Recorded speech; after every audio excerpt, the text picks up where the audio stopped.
Hashtag the Gardner Museum heist, $500 million stolen. Two men in police uniforms knocked on a museum door at 1:23 in the morning. 73 minutes later, they walked out. They carried 13 works of art worth $500 million.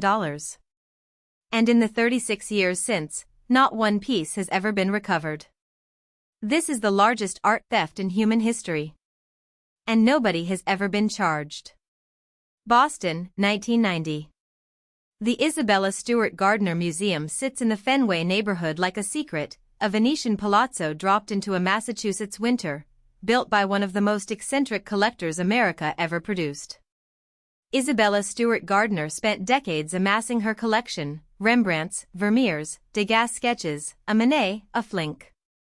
She designed the museum herself, arranged every piece herself, and left behind strict instructions that nothing inside could ever be moved or changed after her death. The collection was frozen in time, exactly as she left it. By 1990, that collection was priceless. The museum employed a skeleton security staff, ran on a lean budget, and relied on a motion sensor system that, as investigators would later discover, had significant gaps. The night of March 17 was St. Patrick's Day. The city was loud. The streets were alive. And two guards were working the overnight shift alone. Rick Abath was 23 years old. He was a part-time musician, a part-time security guard, and on that particular night, he made a decision that changed everything. At 12:30 in the morning, a car circled the museum. Twice. Then a third time. Nobody inside noticed. At 1:24 a.m., someone buzzed the side entrance. Through the intercom, a voice said the words that should have triggered every alarm in the building: Boston Police. We have a report of a disturbance. We need to come in.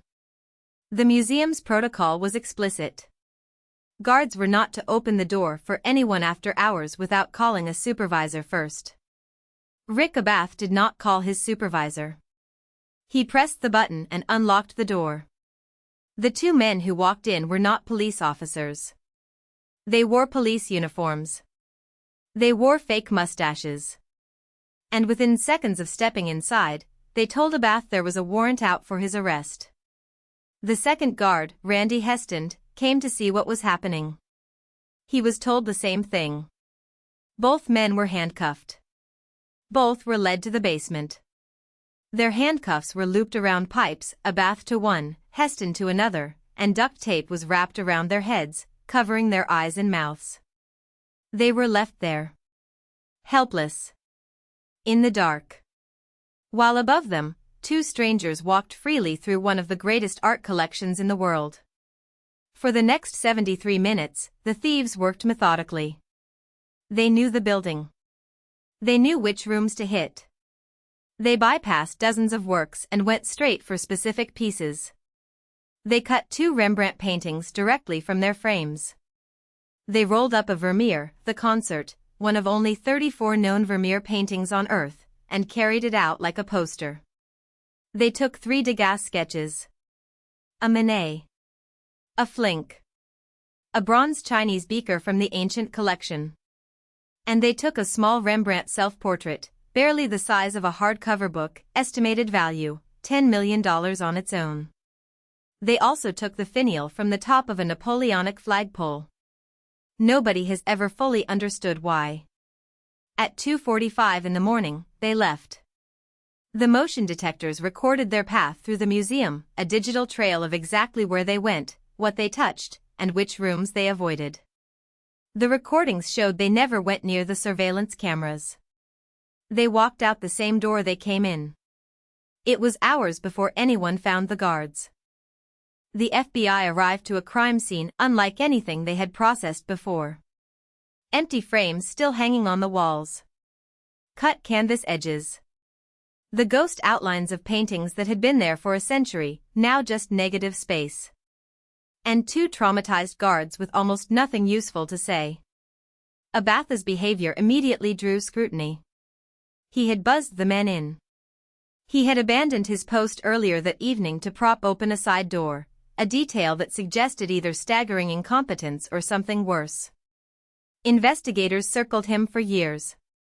They never charged him. He maintained his innocence. But the questions never fully went away. What investigators pieced together pointed toward organized crime. The operation was too clean, too targeted, too fast for amateurs. The art world doesn't have a functioning black market for pieces this famous. You can't sell a Vermeer at a garage sale. Works this recognizable become liabilities the moment they're stolen. Whoever took them either had a specific buyer lined up, or planned to use them as bargaining chips. Collateral. Currency in a world where cash leaves trails and paintings don't. The FBI's leading theory, developed over decades, is that the heist was connected to the New England mob, specifically figures tied to the Rossetti gang out of Dorchester and associates who ran in the same circles as Whitey Bulger. One career criminal named Brian McDevitt reportedly told associates he knew where the paintings were. He died before investigators could build a case. A man named Robert Gentile, a Connecticut mobster, was suspected of holding the works for years. He died in 2021. The paintings were never found at his properties. Tipsters have pointed to locations across the country. Philadelphia, Connecticut, Florida, Japan. A warehouse. A basement. A farmhouse. Every lead has collapsed. The museum, true to Isabella Gardner's wishes, has never removed the empty frames. They still hang exactly where the paintings hung. Visitors walk past them every day, past the ghostly outlines, the bare hooks, the rectangular patches of wall that are slightly less faded than the surrounding surface. A constant reminder. A wound that never closed. The reward for information leading to the recovery of the work stands at $10 million. It has gone unclaimed for 36 years. Today, the Gardner heist remains the largest unsolved art theft in history. 13 works. $500 million. 0 arrests. 0 recoveries. The FBI has never officially closed the case. The museum keeps the reward active.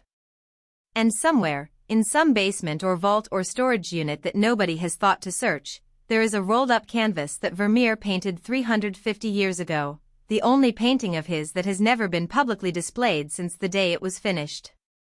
Wherever it is, it's in the dark. If stories like this keep you up at night the way they keep me up, subscribe and hit the bell. New videos every week. I'll see you in the next one.